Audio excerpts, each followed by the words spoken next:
세상에 떠도는 기묘한 괴담들. 첫 번째 이야기, 서울 은평구의 실업계 학교에서 실제로 겪었던 실화괴담. 본래 공부에 소질이 없었던 것은 아니지만 노력하지 않아서 은평구의 모 실업계 고등학교로 다니게 되었습니다. 제가 다니던 그 학교에는 기술부라는 방과 후에 남아 실업계 대회를 준비하고 공부하는 부서가 있습니다. 그 기술부에 가입하면 실습 점수가 만점이라는 말에 바로 가입을 했고 거기서 전자제도를 배웠습니다. 제도를 가르치시는 선생님은 꽤 재미있으시지만 무서우신 분이셨습니다. 요즘은 제도를 컴퓨터로 하기 때문에 컴퓨터 하면 게임이 떠오르죠. 그래서 조심히 했습니다. 선생님들은 슬리퍼를 신고 학생들은 실내화를 신기 때문에 대리석 바닥에서 발소리가 금방 구분되어 게임이 가능했었습니다. 학기 초에는 고3이 되면 자격증을 따야 하기 때문에 연습할 때 우리 기술부도 남아서 같이 보조를 하고 컵라면도 먹으며 밤늦게까지 도왔습니다. 밤늦게라고 해봐야 9시에 집에 가는 정도였습니다. 아시는 분들도 많겠지만 달이 뜬 학교 복도에는 달빛이 창을 비추고 복도 바닥에 빛과 그림자가 남아 저 복도 끝 칠흑 같은 어둠과 교실 벽 창문마다 잘 정렬된 책걸상들이 별거 아닌데도 공포영화 분위기 같아서 겁이 났죠. 밤늦게까지 남으면 어쩔 수 없이 화장실도 가야 하고 저녁도 먹어야 하는데 화장실은 가까운데 목이 말라 물을 마시러 가려면 정수기가 멀어서 환장할 노릇이었습니다. 하필이면 저녁에만 목이 말라서 낮에 주전자에 물을 담아 와도 저녁이 되면 다 비워지고 어쩔 수 없이 정수기에서 물을 길어오는 수밖에 없었습니다. 밤마다 그 무서운 복도를 걸을 때마다 들리는 발소리와 일행에 울리는 말소리에 다시 돌아갈 때는 애들처럼 우악 소리를 지르며 뛰어가고 재미있었습니다. 제가 2학년 때 일입니다. 기술부가 3학년들이 자격증을 따는 것을 연습할 때였습니다. 1학년 때 해본 적이 있었고 내 윗선배가 했던 것처럼 1학년을 골려주려고 초조하게 해가 질 기다렸습니다.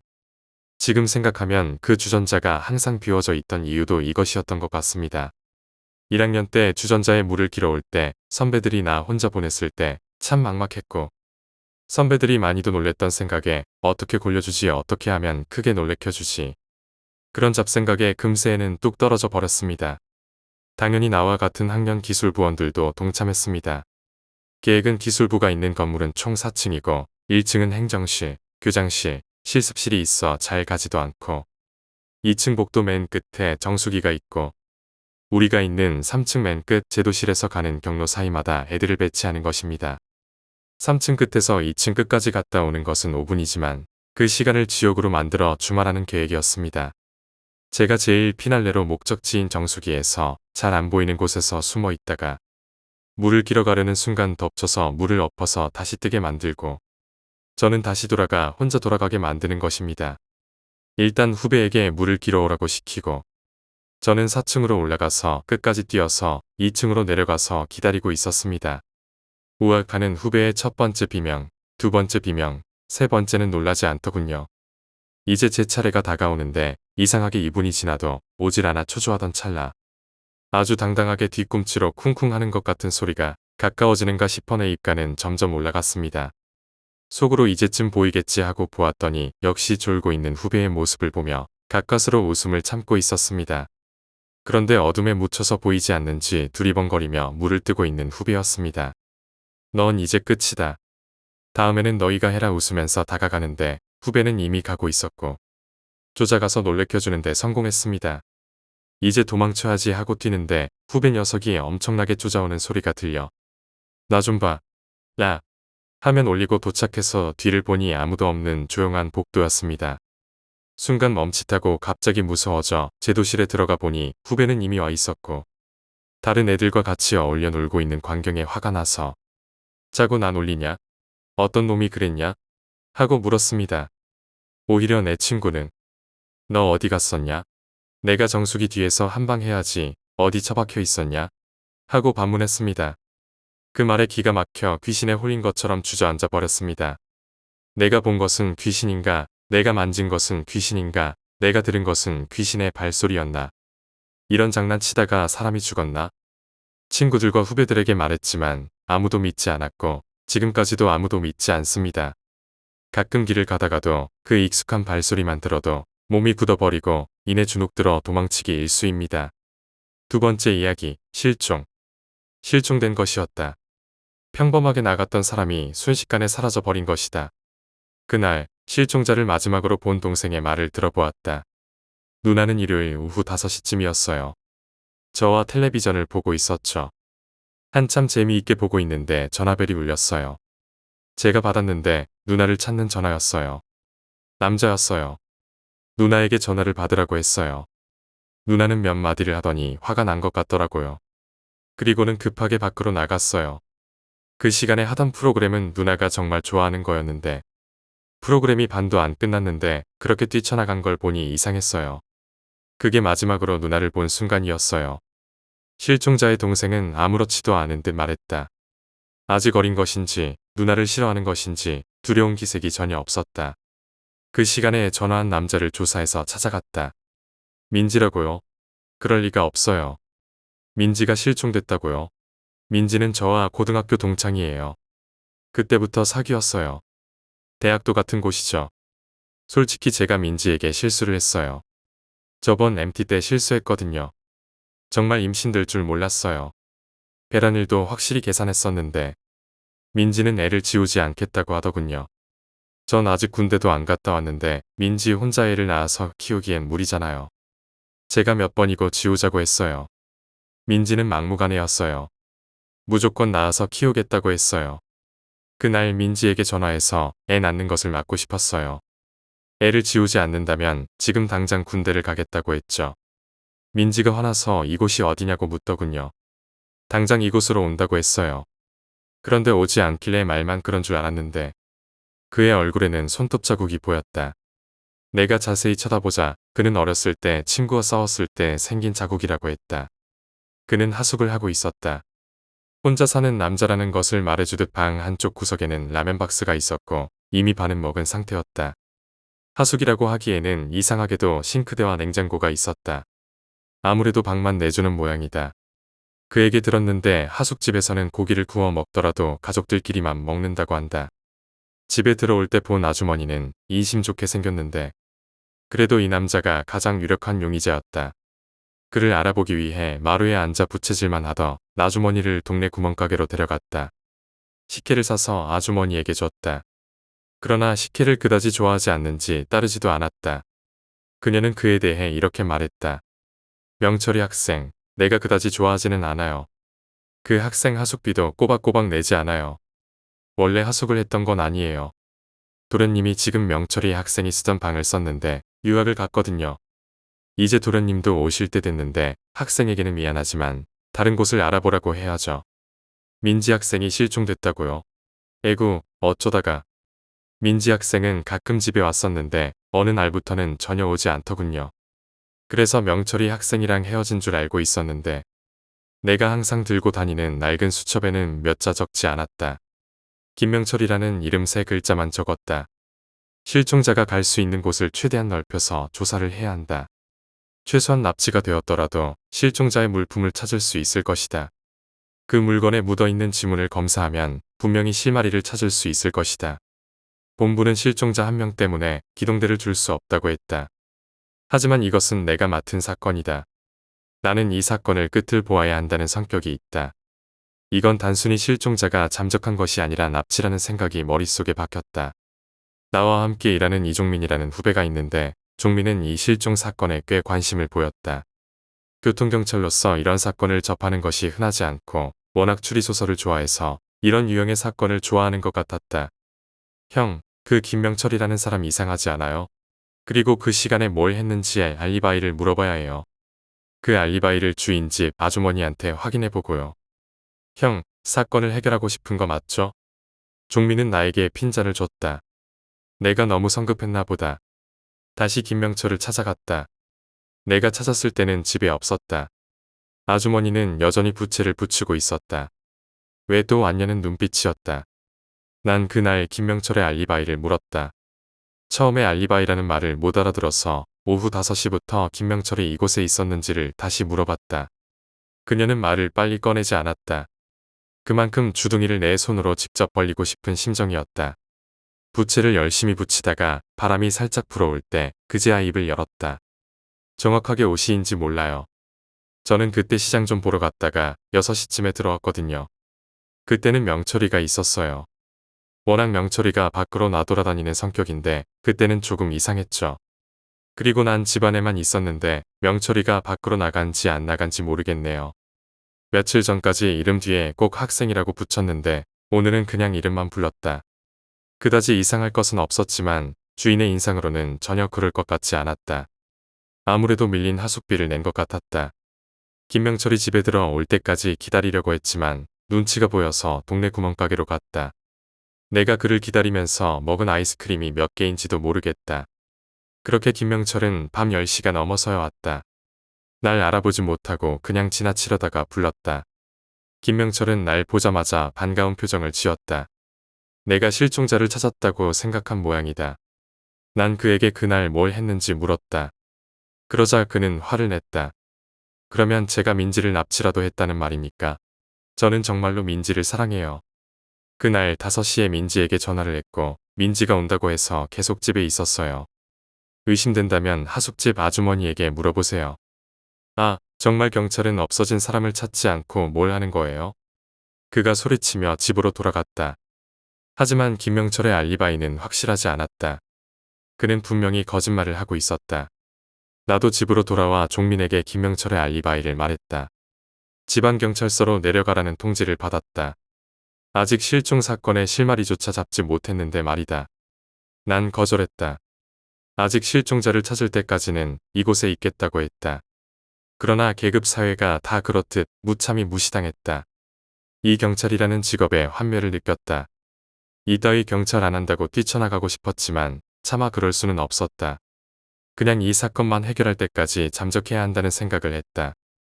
잠깐만 잠적하는 거다. 그 후 일은 어찌되든 그때 가서 생각할 일이다. 이것을 종민에게 말했더니 미쳤냐고 한다. 그래도 어쩔 수 없다. 실종자를 꼭 찾고야 말겠다. 하루 종일 집안에 있으면서 전화도 받지 않고 초인종이 울리면 누구인지 확인하고서야 문을 열었다. 하루 종일 집안에서 멍하니 실종에 대한 생각만 하다 보니 내가 그 동네에서 알아볼 수 있는 것들이 몇 가지 있을 것 같았다. 김명철의 하숙집에서 동네를 빠져나오려면 반드시 구멍가게를 거쳐야 했다. 잘하면 구멍가게 주인이 김명철 알리바이의 허점을 증명해 줄 수 있을 것이다. 다음 날 구멍가게로 갔다. 주인은 환갑 정도 되는 노인이었는데 파리채로 이리저리 날아다니는 파리를 쫓고 있었다. 먼저 김명철에 대해 물어봤다. 잘 모르겠는데 가끔 담배나 소주 사러 와요. 그때 잘 기억도 안 나지만 잘 모르겠네요. 관심이 없다는 듯 파리채만 휘둘렀다.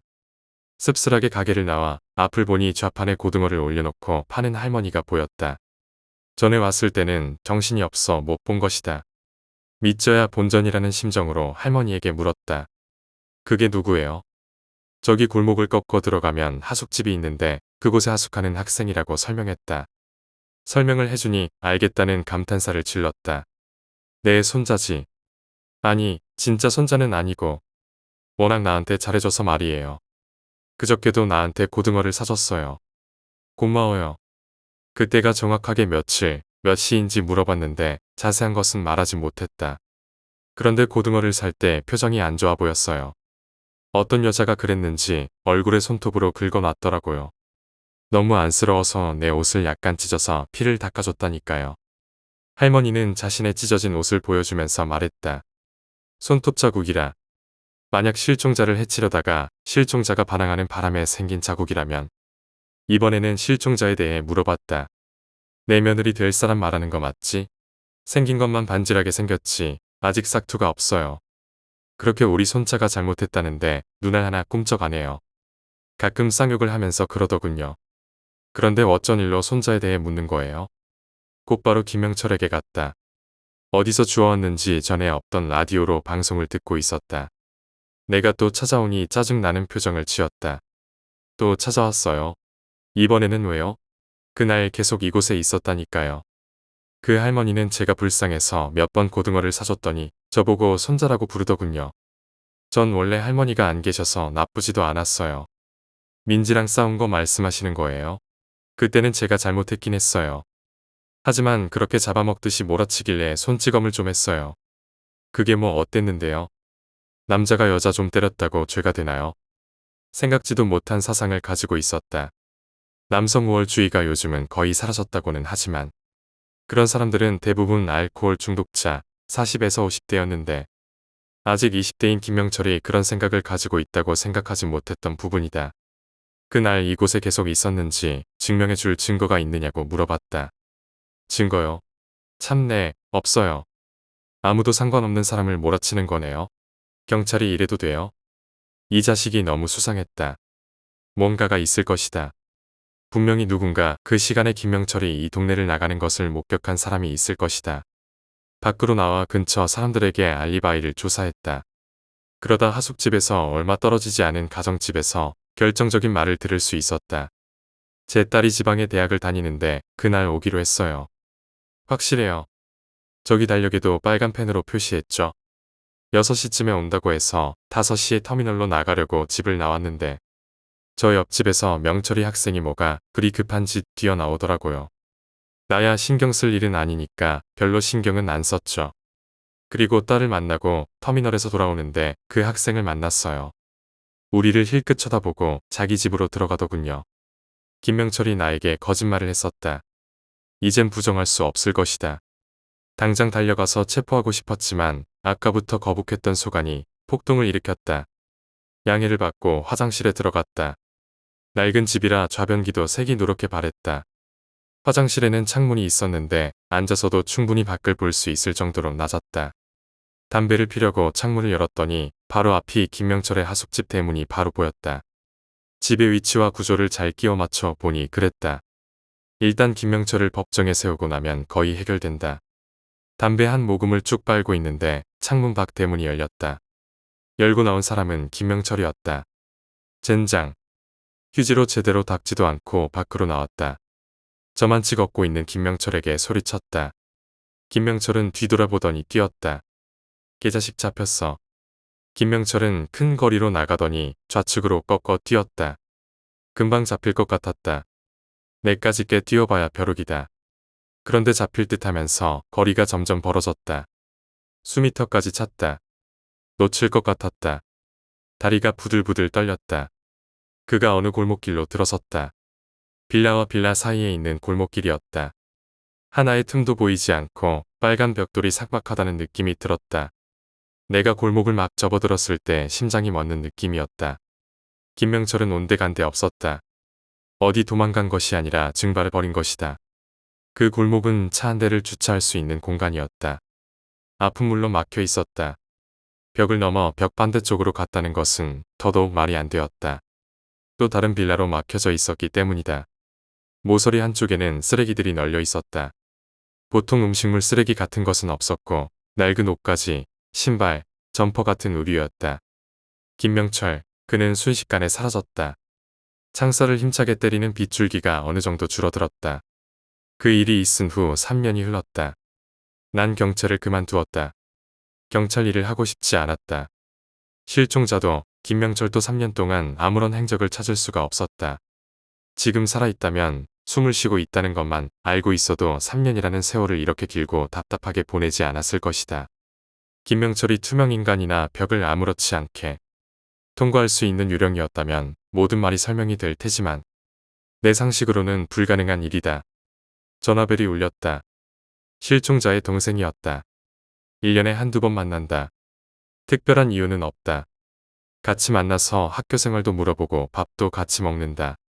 5개월 만에 전화를 한 것이라 반가웠다. 아저씨, 오랜만이네요. 제가 전화를 안 하면 아예 남이라니까. 내일 이사 가요.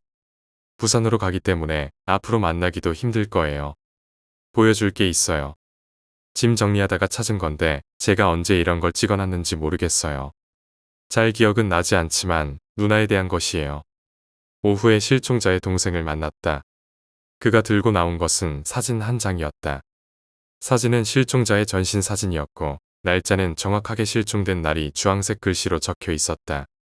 아저씨도 보면 알다시피 누나가 실종된 날 찍은 사진이에요. 이걸 도대체 언제 찍었나 오면서 생각을 해봤거든요. 얼핏 생각나는 게 그날 누나가 옷과 신발을 샀다고 찍어달라고 했던 것 같아요. 이제 와서 소용은 없겠지만 이 사진 아저씨한테 줄게요. 사진 속의 실종자는 활짝 웃고 있었다. 분홍색 계열의 트레이닝복을 입고 있었고 신발도 가녀린 종아리와 발목에 어울리는 작고 예쁜 운동화였다. 문득 뇌리를 스쳤다. 익숙한 운동화였다. 3년 전 김명철이 사라진 골목길에서 본 운동화였다. 내가 어떻게 아직까지 그것을 기억하고 있는지는 중요하지 않았다. 그 골목길에 무언가 있다는 생각이 좀처럼 머리에서 떠나지 않았다. 그 당시 골목을 자세히 조사하지 않은 것이 후회스러웠다. 동생에게 연락을 하겠다고 하고 그곳으로 갔다. 3년이나 세월이 흘렀음에도 급할 것은 없었지만 발걸음은 자꾸만 빨라졌다. 거친 숨을 진정시키며 골목으로 들어섰다. 내가 들고 온 사진 속의 신발을 찾았다. 3년 동안 쌓인 쓰레기 더미에 덮여 쉽게 찾지 못했다. 더러웠지만 손으로 쓰레기들을 이리저리 파헤쳤다. 꼭 있을 것이다. 그렇게 30여 분을 파헤치다가 사진 속의 운동화와 똑같은 운동화를 찾았다. 수없이 비교해봐도 다른 점은 없었다. 다시 정리하자면 실종자도 이곳에서 사라졌고 김명철도 마찬가지였다는 것이다. 이 골목은 우리가 생각지도 못한 비밀이 있다. 과학적으로 증명할 수 없는 초자연적인 현상이 이곳에서 일어나고 있다는 것이다. 한 가지 의문점이 생겼다. 실종자의 신발이 이곳에 있다면 김명철의 옷이나 신발도 이곳에 있을 것이다. 그리고 다른 옷들을 보니 꽤 많은 사람들이 이곳에서 실종됐을 것 같았다. 먼저 이 골목을 가장 많이 지나쳤을 두 빌라 사람들을 조사한 결과 놀라운 사실을 알았다. 이 조그마한 동네에서 자신의 가족들이 실종됐다고 말한 사람이 무려 3가구나 되었다. 그때 당시 찍은 사진이 있냐고 물어봐서 사진을 한 장 구했다. 그리고 미친 듯이 사진 속에 남자가 입고 있는 옷가지를 찾았다. 아주 깊숙이 썩어버린 비슷한 옷을 찾을 수 있었다. 공포가 밀려왔다. 커다란 망치를 가져와서 이 골목을 허물고 싶었다. 내가 생각하기로는 여기 있는 옷들은 모두 실종됐던 사람들의 옷인 것 같다. 이 골목에 우연히 왔고 어떤 이유에서인지 사라지면서 그들이 입고 있던 옷이나 신발이 하나씩 떨어진 것이다. 그런데 도대체 그 사람들은 어디로 사라진 것일까? 난 쓰레기를 뒤지는 것을 그만두고 골목을 쭉 돌아다녔다. 너무 평범한 골목이라 달리 표현할 방법이 없었다. 현기증이 잠깐 났다. 손으로 벽을 짚었다. 현기증이 사라질 때 색다른 느낌이 내 육체를 엄습했다. 눈을 조심히 굴려 벽을 짚은 손을 봤다. 고개를 조금도 돌리지 않아 눈알이 뽑힐 것 같았다. 벽은 내 손을 조금씩 삼키고 있었다. 손가락을 움직이려고 했었지만 감각이 없었다. 내 손은 어느 새로운 공간에 있었다. 팔꿈치까지 빨려 들어가고 있을 때 생명의 위험을 느끼고 빼려고 했지만 그럴수록 더욱 빠른 속도로 빨려 들어갔다. 지금 이 순간은 세상이 고요했다. 모든 자연의 순조물들이 나에게 집중하고 있는 느낌이 들었다. 어느새 다리까지 삼키더니 얼굴과 몸통을 모두 삼켰다. 현기증이 심하게 나면서 정신을 잃었다. 정신이 들었다. 잠시 동안은 벽이 날 삼켰다는 사실을 잊었다. 발바닥 부분이 차가웠다. 발을 보니 신발이 없었다. 나도 다른 사람들처럼 이곳에 빨려 들어오면서 신발이 벗겨진 것 같았다. 처음에는 캄캄해서 아무것도 보이지 않았다가 점차 사물들이 눈에 들어왔다. 내가 죽은 것인지 흐릿하게 사람들이 보였다. 사람들 옆에는 커다란 기계가 있었다. 한눈에는 그게 무슨 기계인지 알 수 없었다. 현재로는 달리 볼 것은 없었다. 사람들은 10명 정도 옹기종기 모여 있었다. 사람들은 기계로부터 줄지어 앉아 있었다. 나도 그 옆에 가서 앉으려다가 4번째 앉아있는 사람이 눈에 들어왔다. 김명철이었다. 김명철을 보는 순간 분노가 치밀어 올랐다. 멍하니 앉아있는 김명철에게 가서 멱살을 잡았다. 욕을 퍼부었다. 그런데 김명철은 아무런 감정이 없다는 듯이 잡은 손을 치고 다시 자리에 앉아 기계를 바라보았다. 어처구니가 없어서 말이 나오지 않았다. 내가 다시 그를 잡으려고 할 때 뒤에 있는 사람이 날 밀었다. 줄을 제대로 서라는 손짓을 했다. 알 수 없는 힘이었다. 무력하게 아무런 대응도 하지 못하고 맨 뒤로 가서 앉았다. 적막했다. 모두들 미친 듯이 그 기계만 쳐다보고 있었다. 도대체 얼마나 시간이 흘렀는지 모르겠다. 교통사고를 당해 식물인간이 된 내가 너무나 지겨운 꿈을 꾸고 있다는 생각까지 들었다.